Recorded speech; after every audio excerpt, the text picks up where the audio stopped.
Friends, welcome to my channel Maurya Guru. Friends, बहुत ही important video है क्योंकि इस वीडियो में फैक्ट बेस्ड सबूत के साथ आपको इन्फॉर्मेशन देने जा रहा हूं, जिससे आपको ये क्लियर हो जाएगा कि क्या वाकई में इस बार इंडिया लेवल पे इस बार चीटिंग हुई है। ये मैं इस वीडियो में एक्सप्लेन कर दूंगा विद प्रूफ।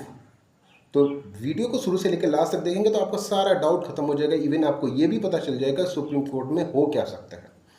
ये मैं इस वीडियो में एक्सप्लेन करने की कोशिश करूंगा। कौन कौन से पॉइंट जाएंगे ये भी मैं एक्सप्लेन करूंगा। जो स्टूडेंट के वकील हैं वो भी क्या क्या पॉइंट्स लेके जा सकते हैं, उनका क्रॉस क्या हो सकता है, ये सारा मैं एक्सप्लेन कर दूंगा इसमें। सबसे इंपॉर्टेंट बात ये है कि बहुत सारे बच्चे कह रहे हैं कि मैं एनटीए को सपोर्ट कर रहा हूँ। ना मैं एनटीए को सपोर्ट कर रहा हूँ, ना मैं स्टूडेंट के विरोध में हूँ। यहाँ पर केवल फैक्ट बेस्ड इंफॉर्मेशन, जिस तरह से इंफॉर्मेशन मीडिया में दिख रही हैं उसको क्या उसमें सच्चाई है या कितने लेवल तक सच्चाई है, ये जानना जरूरी है आपके लिए।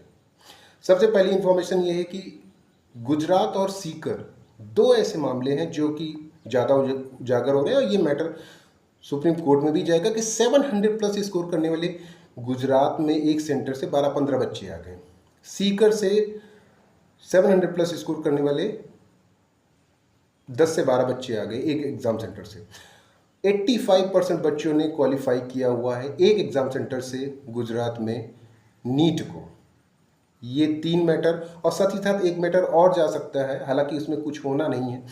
एक लड़की गुजरात की है जो कि 12th में फेल है, फिर भी उसके नीट में 705 मार्क्स है। इन सारे केसेस का क्या होगा, और साथ ही साथ मैं अभी आपको दिखाऊंगा कि स्टेट वाइज किस तरह से रैंक भागी हुई है।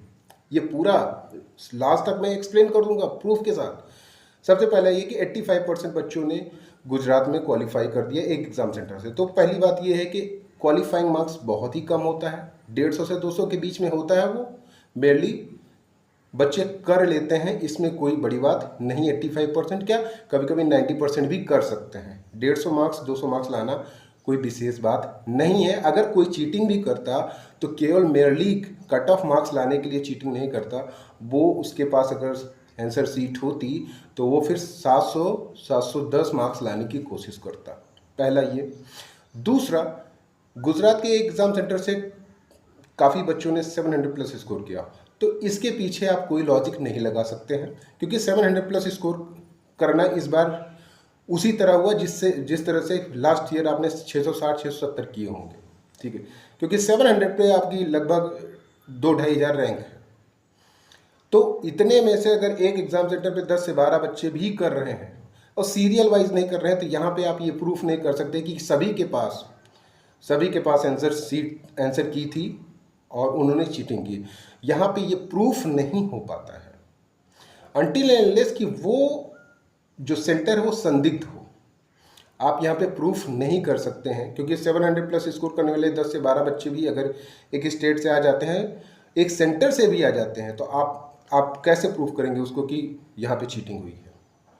ये मैटर जाएगा और ये पूछा भी जाएगा, वकील से ये पूछा जाएगा कि आप कैसे कर सकते हैं कि सारे बच्चों ने चीटिंग की है। आपके पास वैलिड प्रूफ होना चाहिए वहाँ पे। तीसरा कि सीकर का केस बोला जा रहा है, तो सीकर का मैं बता दूं, राजस्थान का मैं बता दूं, हर साल अपनी परफॉर्मेंस को 2.5 गुना से ज़्यादा है 3 गुना करता है वो। ये राजस्थान का है और ये हॉबी माना जाता है। सीकर में 700 प्लस करने वाले बच्चे बढ़े हैं। पहली बात तो ये कि राजस्थान में टोटल 700 प्लस करने वाले बच्चे भी बढ़े हैं। तो जाहिर सी बात है, एक एग्जाम सेंटर पे अगर कुछ बच्चे निकलते हैं तो ये आप नहीं प्रूफ कर सकते हैं कि ये सारी चीटिंग से निकले हैं, क्योंकि आपको प्रूफ देना पड़ेगा ना। 700 केवल मेरली बोल देने से कि यहाँ एग्जाम सेंटर से 700 बच्चे इतने हो गए, 600 प्लस स्कोर करने वाले इस एग्जाम सेंटर में 200 बच्चे निकल गए, तो आप इससे प्रूफ नहीं कर सकते हैं कि चीटिंग हुई है, क्योंकि आपके पास वैलिड प्रूफ होना चाहिए ना। किसी पर्टिकुलर एग्जाम सेंटर पे अगर वो एग्जाम सेंटर संदिग्ध के घेरे में है तो आप ठीक है, आप कहिए कि ठीक है ये संदेह के घेरे में था और यहाँ पे देखिए इतनी परफॉर्मेंस है कि 650 से स्कोर करने वाले, 700 से ज़्यादा स्कोर करने वाले 25 बच्चे हो गए, 30 बच्चे हो गए, ये आप कर सकते हैं। लेकिन संदेह के घेरे में नहीं है तो फिर आप कैसे फाइंड आउट करोगे। ये सबसे बड़ा मैटर होने वाला है। एक मैटर था, गुजरात में एक लड़की है जिसके 12th में फेल है और 705 मार्क्स है, ये मैटर जाएगा। लेकिन इस मैटर का भी कुछ नहीं होगा। उसका कारण क्या है? क्योंकि आप एनटीए ने पहले भी क्लियर कर दिया है इस मैटर को कि अगर कोई बच्चा 12th में फेल हो जाता है तो उसको हमें एडमिशन नहीं देंगे, क्योंकि हमारा एलिजिबिलिटी क्राइटेरिया में नहीं आता है। अब आप ये प्रूफ करेंगे कि वो 12th में फेल हो गई है, इतनी पुअर कैंडिडेट्स होगी, तो 705 मार्क्स कैसे आ सकते हैं? कहीं ना कहीं कुछ घपला हुआ होगा। लेकिन अब आप इसको कैसे प्रूव कर सकते हैं? भाई बंदा तो ये बोलेगा कि मैंने अच्छी मेहनत की है, लेकिन आपको भी पता है, मुझे पता है कि इतना ज़्यादा मेहनत नहीं किया जाता है। लेकिन इसको भी प्रूफ करने के लिए या तो सुप्रीम कोर्ट के जज उसका रीएवैल्यूएशन करें कि इस बच्ची का ठीक है, हम रीएवैल्यूएट करेंगे कि दोबारा इसका एग्ज़ाम लेंगे, क्या वाकई में 705 मार्क्स ला सकती है। ये मैटर भी आप चाहे तो उठा सकते हैं वहाँ पे। और सबसे इम्पोर्टेंट बात यह है कि जितने भी तथ्य हैं, बिहार का केस देख लीजिए, कहीं भी देख लीजिए, 700 मार्क्स करने वाले, 650 मार्क्स करने वाले, 600 मार्क्स करने वाले, कितने बच्चे किस एग्ज़ाम सेंटर पे, इसके बेस पे आप कुछ प्रूफ नहीं कर सकते हैं। आपको सॉलिड एविडेंस होना चाहिए यहाँ पे, क्योंकि गुजरात का जो केस है वो तो सुप्रीम कोर्ट ने ही पहले ही मना कर दिया था। अब चलिए बात कर लेते हैं परफॉर्मेंस की। क्या वाकई में इस बार यूनिफॉर्मली डिस्ट्रीब्यूट हुआ है या फिर कहीं कुछ गड़बड़ है? एक एक स्टेट का मैं हाई मेरिट स्टेट, फिर लो मेरिट स्टेट, क्या सब में रैंक का इन्फ्लेशन हुआ, 600 प्लस स्कोर करने वाले बच्चे बढ़े हैं, या फिर केवल उन्हीं स्टेट में बढ़े हुए हैं जहां पर कि चीटिंग का शक है? ये पूरा बात कर लेते हैं, क्योंकि ये मैटर भी सुप्रीम कोर्ट में जाएगा और यहाँ पर uniform distribution of 600 plus score और ये मैटर जरूर जाएगा। और साथ ही साथ जो स्टूडेंट के वकील है वो 3-4 मैटर जरूर लेके जा सकते हैं कि 700 प्लस स्कोर करने वाले बच्चे बढ़ गए। एक एग्ज़ाम सेंटर पे 705 वाला केस भी जा सकता है कि एक लड़की 12th में फेल है, वो कैसे 705 मार्क्स ले आ सकती है, हालांकि इस पर कुछ होगा नहीं। 85% क्वालिफाइड हैं, इस पर भी कुछ, मुझे नहीं लगता कि 85% एक एग्ज़ाम सेंटर पे क्वालिफाइड, तो क्वालिफाइंग मार्क्स पूछेंगे कि कितने हैं, तो 150 मार्क्स, 200 मार्क्स, तो 200 मार्क्स लाने इतना बड़ा इशू नहीं है। तो चलिए देख लेते हैं क्या परफॉर्मेंस है हमारी स्टेट वाइज।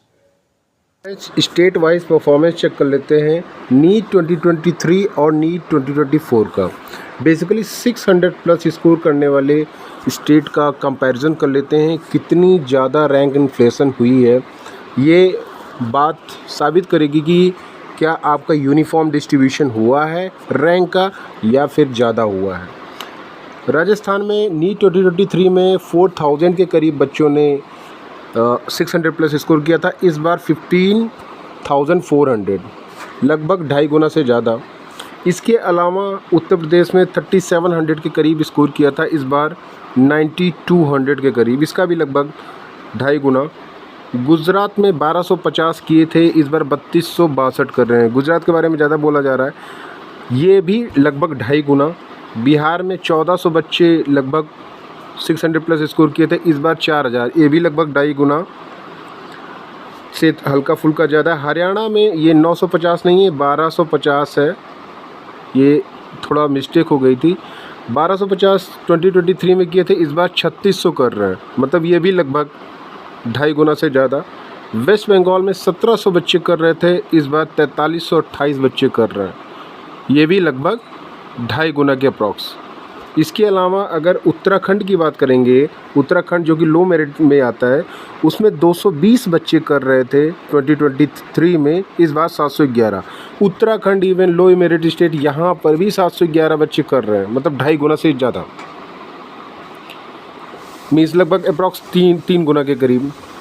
और ये बताता है कि जो आपकी रैंक है वो डिस्ट्रीब्यूट हुई है लो मेरिट स्टेट में भी। अब उत्तराखंड का परफॉर्मेंस काफ़ी अच्छा लग रहा है। इसके अलावा बात करें उड़ीसा की, उड़ीसा में लगभग 1000 बच्चों ने नीट 2023 में 600 प्लस स्कोर किया था, इस बार 2500, मतलब ये भी लगभग 2.5 गुना। दिल्ली में 1320 बच्चों ने किया था, इस बार लगभग 3250, लगभग 2.5 गुना। असम में 250 बच्चों ने किया था, इस बार 900 बच्चों ने 600 प्लस स्कोर किया, ये भी लगभग 2.5 गुना या 2.5 गुना है और 3 गुना के बीच में। कहने का मतलब ये कि 2.5 गुना uniform distribution of all India rank throughout the state हुआ है। अगर आप ऐसे अदर स्टेट का भी चेक करोगे, किसी भी स्टेट का, तो आपको रैंक इन्फ्लेशन 2.5 गुना और 3 गुना के बीच में जाएगी। और राजस्थान का थोड़ा सा परफॉर्मेंस यहाँ पे ज़्यादा है, क्योंकि राजस्थान का वैसे भी मेरिट हर साल इम्प्रूव करता है लास्ट ईयर से। तो अगर सबका 2.5 गुना है तो राजस्थान का 2.5 गुना से ऊपर या 3 गुना 4 गुना भी हो सकता है। तो ये यहाँ पर मैंने ये केवल डेटा इसलिए दिखाया है जिससे आपको ये डाउट ना रहे कि ऐसा नहीं हुआ है कि सभी स्टेट में 2.5 गुना रैंक नहीं डिस्ट्रीब्यूट हुई है। 2.5 गुना से ज़्यादा डिस्ट्रीब्यूट हुई ही हुई है। ऐसा नहीं हुआ है कि असम में पिछले साल 200 बच्चे कर रहे थे, इस बार 300 बच्चे कर रहे हैं, यहाँ पर भी 900 बच्चे कर रहे हैं। तो ये यूनिफॉर्म डिस्ट्रीब्यूशन ऑफ स्कोर इसे कहते हैं। ये बहुत इम्पॉर्टेंट पॉइंट होने वाला है।